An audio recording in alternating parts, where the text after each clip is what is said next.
Hello everybody, welcome back to Vichar Box. In today's session, we will do a very important topic from teaching aptitude, जो कि है types of evaluation. तो इस video में types of evaluation हम करेंगे and I will try to explain it in a very simple and easy language with examples. So stay tuned till the end and also don't forget to like, share and subscribe to Vichar Box in case you like this video. ठीक है, तो चलिए start करते हैं. Types करने से पहले हम इवैल्यूएशन का मतलब समझते हैं कि व्हाट इज़ इवैल्यूएशन. इवैल्यूएशन एक प्रोसेस है ऑफ असेसिंग और judging the performance, knowledge, skills और एटीट्यूड ऑफ स्टूडेंट. ठीक है, इवैल्यूएशन इन शॉर्ट, इवैल्यूएशन का मतलब होता है जज करना. ठीक है, टू जज. तो क्या करें, इवैल्यूएशन एक ऐसा प्रोसेस है जिसमें जज किया जाता है स्टूडेंट की परफॉर्मेंस को, नॉलेज को, स्किल्स को.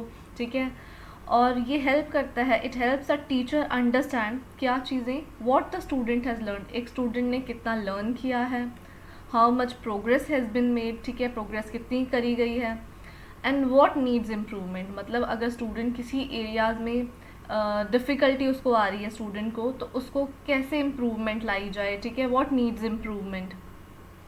तो ये सब होता है इवैल्यूएशन. ठीक है, अब हम इसके टाइप्स देखते हैं.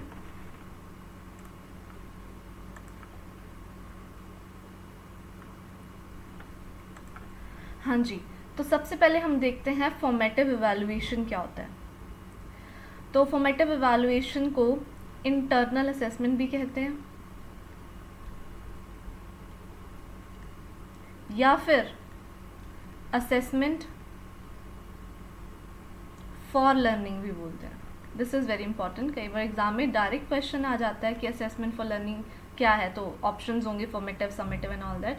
तो फॉर्मेटिव इवैल्यूएशन को असेसमेंट फॉर लर्निंग कहा जाता है. ठीक है, तो फॉर्मेटिव इवैल्यूएशन कब होती है, when during the learning process. Formative evaluation होती है ड्यूरिंग द लर्निंग प्रोसेस, मतलब in between the learning thing, in between जो लर्निंग प्रोसेस होती है. जैसे आप एग्जांपल ले लो, क्लासरूम में सपोज टीचर एक पढ़ा रहा है, टीचर ने कोई टॉपिक पढ़ाया, फिर पढ़ाने के साथ साथ वो क्या कर रहा है, उसने क्विज करवाया या बच्चों से क्वेश्चंस पूछे उसी टॉपिक के रिगार्डिंग, ताकि बच्चों को समझ में आया है कि नहीं, ये जानने के लिए. ठीक है, तो उसे बोला जाता है फॉर्मेटिव इवैल्यूएशन.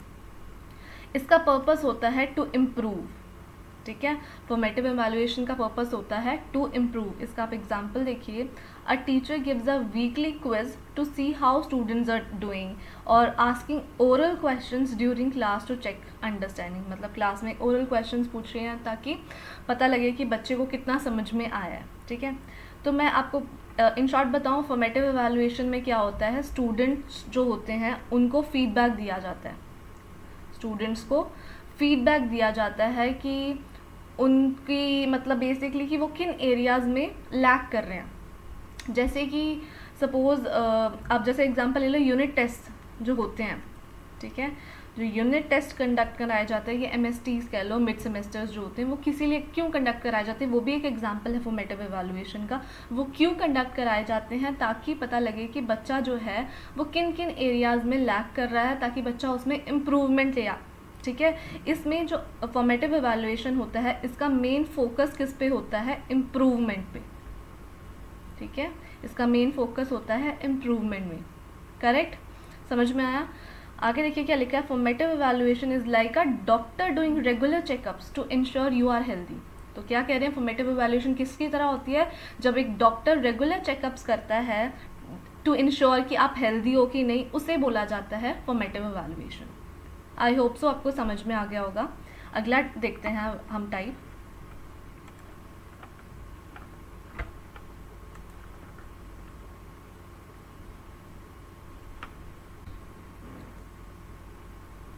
हाँ जी, तो नेक्स्ट वन है समेटिव इवैल्यूएशन. ठीक है, अब जैसे फॉर्मेटिव इवैल्यूएशन को इंटरनल इवैल्यूएशन या फिर असेसमेंट फॉर लर्निंग बोलते थे, वैसे ही समेटिव इवैल्यूएशन को एक्सटर्नल इवैल्यूएशन बोला जाता है.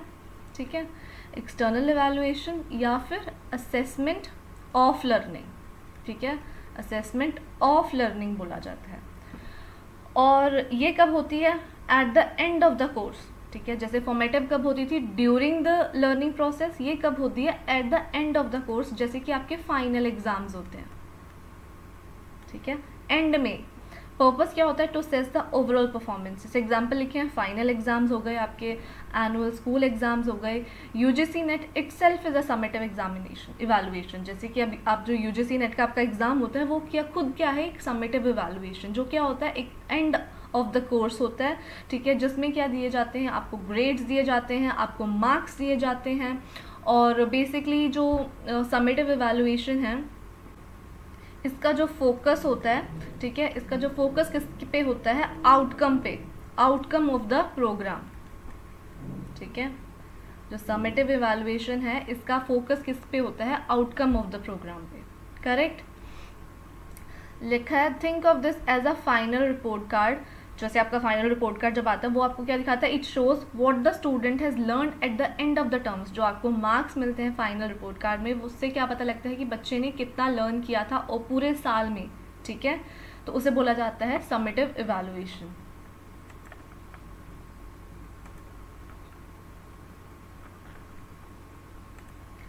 Now next one is diagnostic evaluation. Diagnostic evaluation कब होती है? बिफोर इंस्ट्रक्शन और when a problem is identified, ठीक है। तो क्या कह रहे हैं? डायग्नोस्टिक इवैल्यूएशन कब होती है? प्रायर टू इंस्ट्रक्शन, मतलब इंस्ट्रक्शन देने से पहले, या फिर कब? जब प्रॉब्लम आइडेंटिफाई हो जाए, ठीक है। इसमें पर्पस क्या होता है? To find out the students strengths, weaknesses and difficulties. तो डायग्नोस्टिक में आपको मैं एग्जांपल देती हूँ। डायग्नोस्टिक बेसिकली इसीलिए कराया जाता है कि पता लगे कि जो बच्चा है उसको किस एरिया में या किस सब्जेक्ट में डिफ़िकल्टी आ रही है, ठीक है। और उसकी अगर जब हमें स्ट्रेंथ्स और वीकनेसेस पता लग जाएंगी तो फिर उस पर फोकस किया जाता है इसमें, ठीक है। उसको सॉल्व किया जाता है, जो बच्चे की डिफ़िकल्टीज़ हैं, जो वीकनेसेस हैं, उस पर काम किया जाता है ताकि बच्चा इम्प्रूवमेंट लेकर आ सके। जैसे एग्जाम्पल लिखा है, a maths teacher gives a test before starting algebra to check the basic concept, ठीक है। इसका एग्जाम्पल है, जैसे सपोज एक जैसे लिखा, मैथ्स टीचर ने अलजेब्रा चैप्टर स्टार्ट कराना है, ठीक है। तो वो क्या कराता है? चैप्टर स्टार्ट कराने से पहले एक क्वेश्चन दे देता है अलजेब्रा से, तो चेक कि जो बच्चे हैं उनका पहले से कितना उसको उनका कॉन्सेप्ट क्लियर है, ताकि फिर उस वे से वो क्या करें? उसको आगे बढ़ाएं, ठीक है। ये आइडेंटिफाई करता है अ स्टूडेंट्स रीडिंग प्रॉब्लम। अगर पता लग गया कि बच्चे को रीडिंग प्रॉब्लम है, ठीक है, तो उस पर काम किया जाएगा।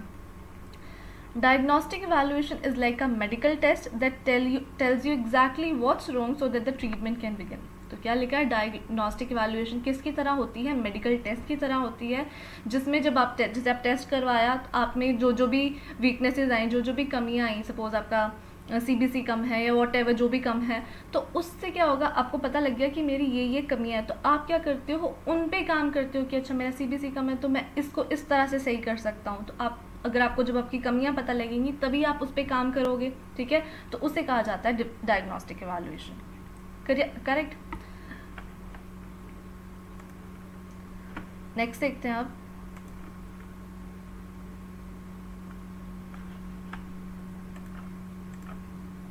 And now the next one is placement evaluation. Placement evaluation को प्री असेसमेंट इवैल्यूएशन भी कहा जाता है और इनिशियल असेसमेंट भी बोला जाता है, करेक्ट। ये कब होती है? बिफोर टीचिंग बिगिंस, मतलब प्रायर टू इंस्ट्रक्शंस डिलीवर करने से पहले कंडक्ट कराई जाता है, जैसे कि एंट्रेंस एग्ज़ाम, ठीक है। आप और ये क्यों कंडक्ट कराया जाता है? ताकि टीचर को पहले से पता हो कि बच्चे जो हैं उनका ऑलरेडी कितना उनका नॉलेज बेस है, ठीक है, ताकि टीचर उसी अकॉर्डिंग पढ़ा सके। इसका पर्पस क्या होता है? To place students in an appropriate learning group और कोर्स। मैं आपको एग्जांपल देती हूँ। जैसे सपोज 10th क्लास है, 3 बच्चे हैं, ठीक है। एक बच्चे के 70% आए हैं, एक के 80% आए हैं, एक के 90% आए हैं, ठीक है। अब इन्होंने 11th क्लास में सपोज एडमिशन लेना है, तो उन्होंने क्या करा? स्कूल वालों ने जिनके बच्चों के भी 90% मार्क्स आए थे उनको सेक्शन A अलॉट कर दिया, 80% वालों को सेक्शन B अलॉट कर दिया, 70% वालों को C अलॉट कर दिया। ये क्या करा? उनको सेम लर्निंग ग्रुप में डाल दिया, करेक्ट। ये इसका एग्जाम्पल है। आगे एग्जाम्पल है, a language institute conducts an entry test to assign students to beginner, intermediate और एडवांस लेवल। सेम थिंग कि एक लैंग्वेज इंस्टीट्यूट है, उसने क्या करा? उसने एक एंट्री टेस्ट कंडक्ट कराया और उस बेसिस पे जैसे बच्चों के जो मार्क्स आए उस बेसिस पे उनको क्या दे दिया? उनको असाइन कर दिया। जिनके कम मार्क्स थे उनको बिगिनर असाइन कर दिया, बिगिनर स्टूडेंट असाइन कर दिया, मतलब एक तरह से कि ये बिगिनर है। और जिनके मीडियोकर हैं, जिनके 50% मार्क्स आए हैं, उनको इंटरमीडिएट दे दिया, और जो जिनके अच्छे मार्क्स हैं उनको एडवांस लेवल अलॉट कर दिया। ठीक है, एक और एग्जांपल दिया है, school giving a test to decide who needs remedial classes. School ने टेस्ट कंडक्ट कराया, क्यों, ताकि पता लगे कि किन बच्चों को रेमेडियल क्लासेस की नीड है।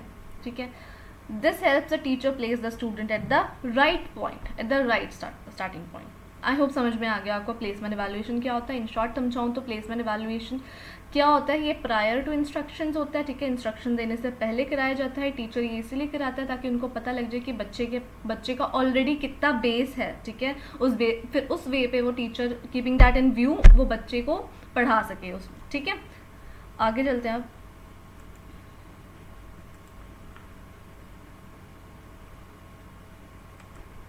Now next one is continuous and comprehensive evaluation. ये कौन सी इवैल्यूएशन होती है, इसका पर्पस होता है to evaluate both academic and non academic aspects. ठीक है, कंटिन्यूस एंड कॉम्प्रिहेंसिव इवैल्यूएशन का पर्पस मेनली होता है कि बच्चे के academic and non academic aspects दोनों को इवैल्यूएट किया जाए। नॉन एकेडमिक एस्पेक्ट्स कौन सा आ जाते हैं, जैसे एक्स्ट्रा करिकुलर एक्टिविटीज़ होती हैं वो सब।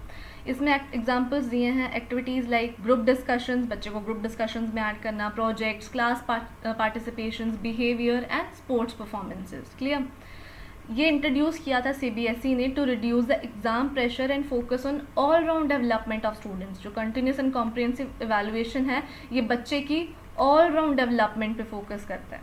ठीक है, सिर्फ एकेडमिक में नहीं, इसमें सिर्फ एकेडमिक चीज़ें एवेलुएट नहीं की जाती हैं, उसकी नॉन एकेडमिक एस्पेक्ट्स को भी एवेलुएट किया जाता है। ठीक है, कि बच्चा स्पोर्ट्स में कैसा है, उसके क्लास पार्टिसिपेशन क्या है, ग्रुप डिस्कशन में कैसा है। ठीक है, इन पे फोकस किया जाता है। आई होप समझ में आया होगा आपको। अब एक क्विक रीकैप देख लेते हैं इनका।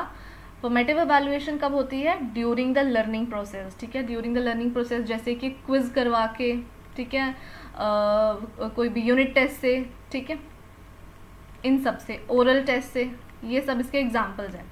समेटिव कब होती है, आफ्टर लर्निंग। ठीक है, समेटिव कब होती है, आफ्टर लर्निंग, जैसे at the end of the course, at the end of the course. Diagnostic कब होती है, टू आइडेंटिफाई प्रॉब्लम। डायग्नोस्टिक क्या करती है, जब आपकी प्रॉब्लम आइडेंटिफाई हो जाती है उसको सॉल्व करने का ट्राई करते हैं इसमें। ठीक है, next one is placement, to place student भी, और ये कब होती है, प्रायर टू इंस्ट्रक्शंस। ठीक है, जैसे कि एंट्रेंस एग्जाम्स। ठीक है, और जो CCE है जो कि कॉन्टिन्यूस एंड कॉम्प्रिहेंसिव इवैल्यूएशन, वो किस पे फोकस करता है, आपके ओवरऑल डेवलपमेंट, बच्चे के ओवरऑल डेवलपमेंट में फोकस करता है। वो academic as well as non academic aspects पे फोकस करता है, उनको इवैल्यूएट किया जाता है। करेक्ट, आई होप आपको अच्छे से समझ में आए होंगे ये पांचों types. And if you found this video helpful, gives it a thumbs up and comment below आप जिस भी टॉपिक पे वीडियो चाहते हो। and yes, don't forget to subscribe for more such videos and keep growing and keep learning. Thank you so much for watching this video.